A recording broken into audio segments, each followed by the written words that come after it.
Hey guys, welcome back to my YouTube channel. তোমরা শানিশ্বর আমি শানি চলে এসেছি আলাবার নতুন একটা আপডেট নিয়ে তোমাদের সাথে কথা বলতে। তো আজ আমি কথা বলবো 2024-এর আর একটা মোস্ট অ্যান্টিসিপেটেড মুভি নিয়ে, যেটা অলরেডি থিয়েটারে চলে এসেছে, তবে সব জায়গায় কিন্তু অ্যাভেলেবেল হয়নি। এটা হিন্দি ডাবড ভার্সনেও এসেছে। এই মুভিটা নিয়ে একটু লেট আপডেট হলো আমার, কারণ এতগুলো মুভি একসাথে এসেছে যেগুলো লাইন বাই লাইন আপডেট দিতে দিতে সেই ভিড়ের মধ্যে এই মুভিটা হারিয়ে গেছিল।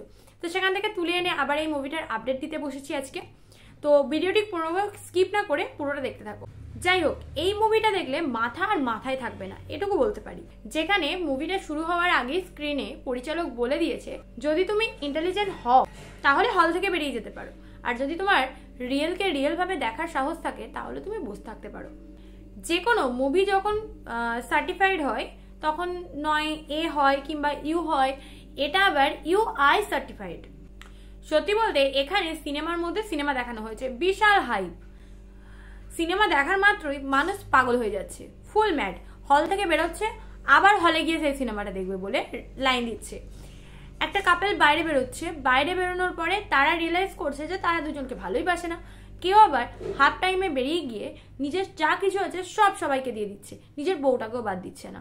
তো এইরকম লেভেলের পাগলামো রয়েছে। আবার বলছে সরকার ব্যান করে দেবে এই মুভিটিকে, কিন্তু পাবলিক বলছে না, আমরা ব্যান করতে দেবো না। হলের বাইরে মারামারি লেগে গেছে, মানে কাটাকাটি লেগে গেছে, এরকম একটা সিচুয়েশন। এগুলোর পর হবে কি, এটা দেখতে গেলে তো মুভিটা তোমাদের দেখতে হবে, যদি তোমাদের জায়গায় সেটা অ্যাভেলেবেল থাকে।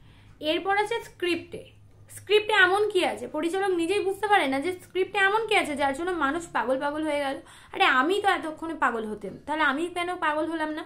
তো যাই হোক, এই গোটা স্ক্রিপ্ট নিয়েই শুরু হচ্ছে কিন্তু মুভি। পজিটিভ দিক হচ্ছে পরিচালকের যে পয়েন্ট টু পয়েন্ট স্টোরির যে পয়েন্ট তুলে ধরেছে, সেটা দেশের বাইরে হোক, পলিটিক্সের দিক হোক, এডুকেশনের দিক হোক, জাতি হোক, যুদ্ধ কেমন করে হচ্ছে, মুভি কাস্টিং সবকিছু নিয়ে। বিশেষত ভালো লেগেছে যেটা হচ্ছে নেচার ডিজাইনটা।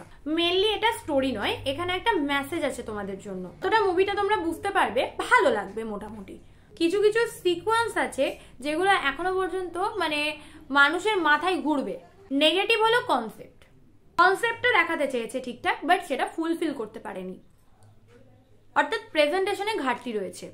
অনেক কিছু বোঝাতে চাইছে, বাট আমরা কিছু বুঝতেই পারছি না। তবে এই জায়গায় এসে মানে প্রেজেন্টে এসে একটু ব্যাকডেটেড টাইপের মুভিটি তোমাদের লাগতে পারে, আমি বলছি না যে পুরোপুরি লাগবে। যে মেকিং প্রসেসটা আছে না, সেটাকে ব্যাকডেটেড বলেছি।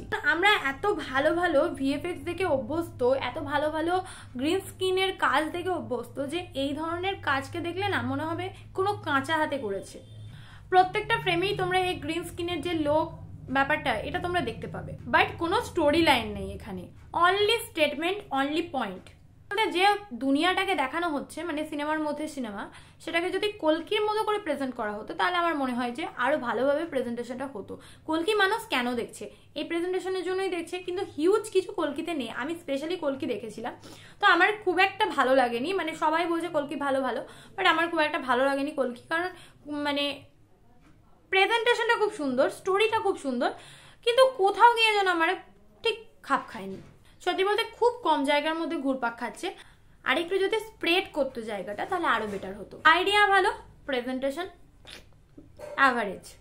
র সিকোয়েন্স আছে, স্টোরি এবং এডিটিং এটাকে সামঞ্জস্য রেখে এডিট করাটা উচিত, যাতে মানুষের মধ্যে একটা ইন্টারেস্ট ধরে রাখা যায়, প্লাস এডিটিংটাও যেন পরপর বোঝানো যায় জিনিসটা।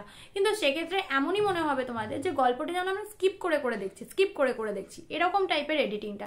দুটোর মধ্যে কোনো সামঞ্জস্য নেই। যাই হোক, কোনো খাপ খায়নি। যদিও বা এই মুভিটিকে নিয়ে আমার নতুন কিছু করে আপডেট দেওয়ার ইচ্ছে ছিল না, তবুও মানে অনেকে বলছে যে হ্যাঁ বিশাল হাইপ আছে এরকম মুভি নিয়ে, শুধুমাত্র তোমরা দেখছো, তোমরা সেগুলোরই দিচ্ছ। হ্যাঁ, এটারও মোটামুটি একটা হাইপ রয়েছে, কিন্তু এটা স্পেশালি দিলাম এই কারণ যে হাইপটার কথা বলছে সেই হাইপটার মধ্যেও পজিটিভ নেগেটিভ দিক লুকিয়ে আছে। তো আমি আমার মতামতটার জন্যই এটাকে নিয়ে ভিডিও করলাম, নচেত করতাম না। তো তোমরা যদি এখনো পর্যন্ত দেখে থাকো বা তোমাদের জায়গায় যদি অ্যাভেলেবেল হয়ে থাকে বা কোনোভাবে যদি তোমরা মুভিটি পেয়ে থাকো, তাহলে চটপট দেখে নাও। তো কেমন লাগলো সেটা জানাতে ভুলো না। আজকের মতো টাটা। আমার চ্যানেল নতুন হয়ে থাকলে চট করে চ্যানেলটিকে সাবস্ক্রাইব করে আমার সঙ্গে জয়েন হয়ে যাও। ভিডিওটি ভালো লাইক করতে ভুলো না। আর আজকের মতো টাটা।